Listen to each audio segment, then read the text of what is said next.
আমি মনে করি বাংলাদেশ জাতীয়তাবাদী দলের রাজনীতির মাধ্যমে বাংলাদেশ প্রতিটি রাজনীতি, বাংলাদেশের ভাগ্যবদ্ধ রাজনীতি সেটি সম্পন্ন করতে পারবো এবং 1971 মহান মুক্তিযুদ্ধ চেতনাকে ধারণ করে, ভাষা আন্দোলনের চেতনাকে ধারণ করে, 24-এর গণঅভ্যুত্থানের যে চেতনা তাকে ধারণ করে আগামীর একটি সুন্দর বাংলাদেশ বিনির্মাণের জন্য বাংলাদেশ জাতীয়তাবাদী দলের হয়ে কাজ করবে ইনশাআল্লাহ আগামীতে। আপনারা জানেন যে বাংলাদেশে বেশ কয়েকটি ছাত্র সংসদ নির্বাচন অনুষ্ঠিত হয়েছে। বিভিন্ন প্রতিবন্ধকতা, ষড়যন্ত্র, তারপর হচ্ছে আপনারা দেখেছেন অব্যবস্থাপনা তৈরি হয়েছিল, ব্যালট পেপার জালিয়াতি হয়েছিল।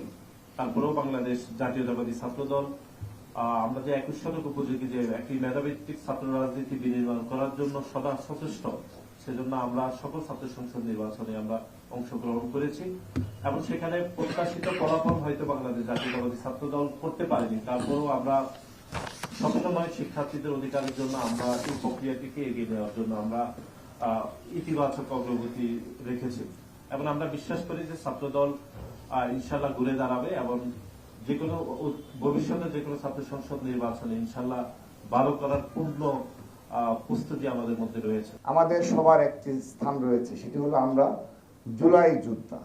আমরা সবাই জুলাই আগস্ট গণঅভ্যুত্থানে সম্মুখ সারির যোদ্ধা ছিলাম এবং একজন রাজনৈতিক কর্মী হিসাবে আমরা এই জুলাই আগস্ট গণঅভ্যুত্থানে প্রতিটি রাজপথে থাকার সৌভাগ্য আমাদের হয়েছিল। তো সেই লড়াই সংগ্রামের যে বিষয়গুলো বিগত ফ্যাসিস্টদের আমলে, সেই লড়াই সংগ্রামেও বাংলাদেশ জাতীয়তাবাদী ছাত্রদলের পক্ষ থেকে আমরা নেতৃত্ব দিয়েছি খুনি হাসিনার বিরুদ্ধে। জুলাই আগস্ট গণঅভ্যুত্থানের পূর্বেও বিগত 15.5 বছর এই খুনি হাসিনার বিরুদ্ধে বাংলাদেশ জাতীয়তাবাদী ছাত্রদলের শত শত নেতাকর্মী গুম এবং খুনের শিকার হয়েছে শুধুমাত্র ফ্যাসিস্টদের বিরুদ্ধে লড়াই সংগ্রাম করতে গিয়ে। আমাদের ছাত্রদল নতুনভাবে ঢেলে সাজানো হবে। ছাত্রদল কেন্দ্রীয় সংসদ আমরা দীর্ঘদিন দায়িত্ব পালন করেছি। সেই খুনি হাসিনার আমল থেকে আমরা একটি নতুন ধারার ছাত্র রাজনীতি বিনির্মাণ করা হবে ইনশাআল্লাহ। আমরা নতুনদের হাতে দায়িত্ব তুলে দেব।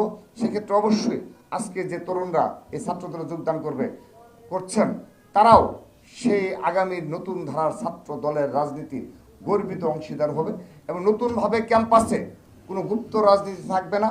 প্রকাশ্যে সাধারণ শিক্ষার্থীদের ন্যায়ের পক্ষে, অন্যায়ের বিরুদ্ধে একটি ক্যাম্পাস, সুন্দর ক্যাম্পাস নির্মাণে তারা ছাত্রদলের সাথে কাঁধে কাঁধ মিলিয়ে লড়াই করবে।